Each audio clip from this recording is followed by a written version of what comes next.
So we have some breaking news that according to the New York Times, nearly 100 superdelegates are openly plotting to steal the nomination if Bernie Sanders doesn't win an outright majority on the first ballot. If you read the reporting by the New York Times and other sources, there are Democratic operatives, many of whom are superdelegates, very influential people in the party, saying that Bernie Sanders shouldn't be the nominee if he doesn't get an outright majority.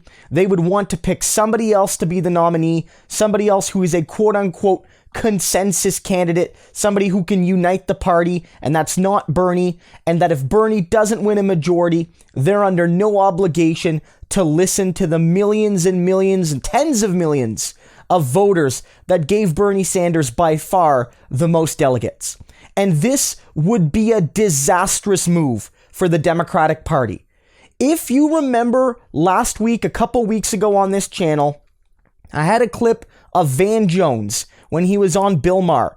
And Van Jones put it perfectly when he said the lesson from 2016, where the superdelegates were all stacked against Bernie and how that created a lot of discontent, was to not follow that example again and let the people, and only the people, decide in 2020. That the party bigwigs, the superdelegates, the corporate elite in the Democratic Party should not think that they know better or are smarter or have more worth than the millions and millions of regular voters in the party. And that if they steal the nomination from Bernie Sanders, or steal it from anybody else for that matter, it will destroy the party. You will disillusion millions of people. At best, they'll still vote for you, but they'll not volunteer. They won't donate. They won't show any passion for the candidate chosen.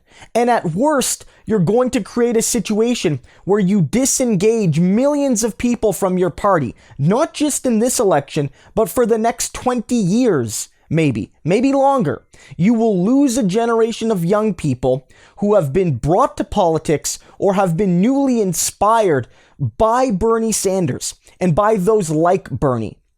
And the reality is that Bernie Sanders, if he wins the most delegates, should be the nominee, especially if the projections turn out to be true, because we're not looking at a situation where Bernie Sanders goes to the convention and he leads by 2 delegates out of thousands over Joe Biden or whoever.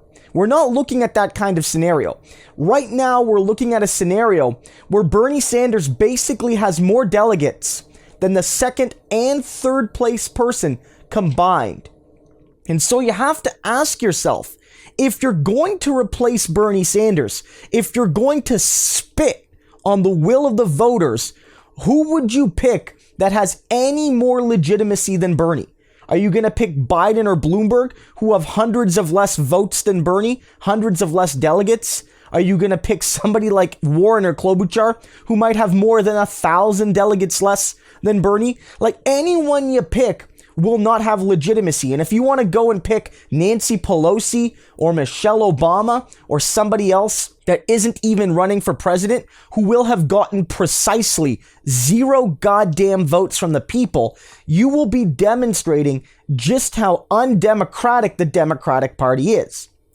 This would be catastrophic for the Democratic Party. And the fact that nearly 100 superdelegates, that's about 1/7 of all the delegates, are openly considering this, means that there's probably more who are thinking this but aren't willing to say it, at least at this stage.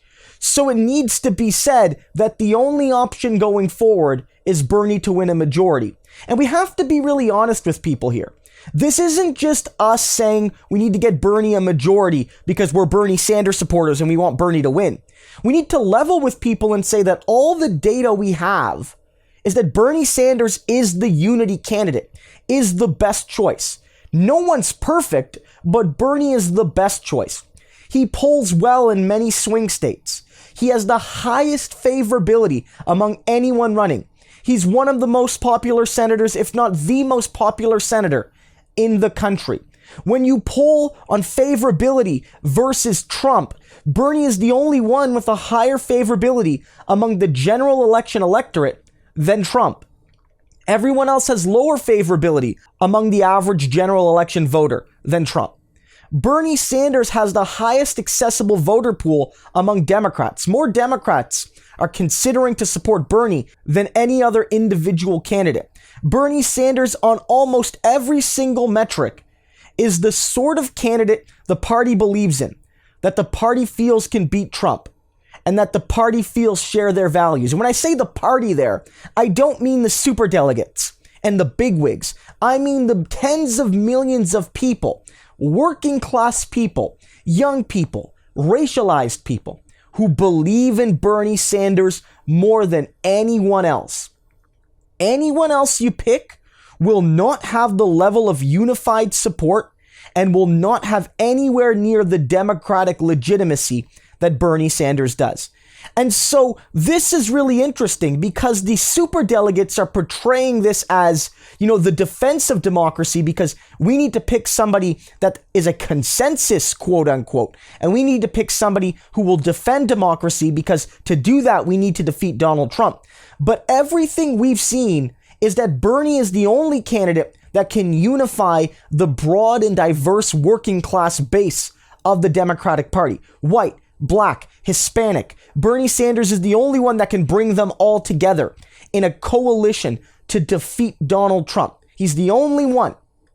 And so if you take it from him, what you're saying is that you would rather lose to Trump than have Bernie Sanders win the presidency.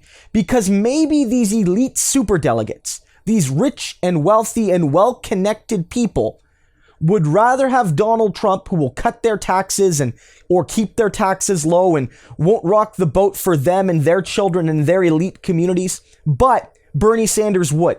They would rather lose than have Bernie vindicated and transform the party. And this goes back to what we saw on the day Bernie won the Nevada caucuses, where Chris Matthews on MSNBC said very clearly that he wonders if some of the Democratic Party elite, some of the Democratic Party establishment, if it comes down to Bernie versus Trump, would rather Trump win, because maybe they don't want Trump to be president, of course, but they would rather Trump win for 4 more years than Bernie Sanders transform the Democratic Party for the next 40 years, right? They'd rather lose so that the neoliberals could feel vindicated than actually have somebody who's supported by young people, Black people, Hispanic people, working class white people, all together to build universal healthcare, universal education, and all the programs that regular people deserve and need and want. This shows just how depraved and how self-interested and how wrong the Democratic Party elite can be. And it's incumbent upon us to let people know what the potential plot is. This is only 100 superdelegates. It might not be enough to make it happen if Bernie is close to the nomination, but we don't know how many more superdelegates are thinking the exact same thing.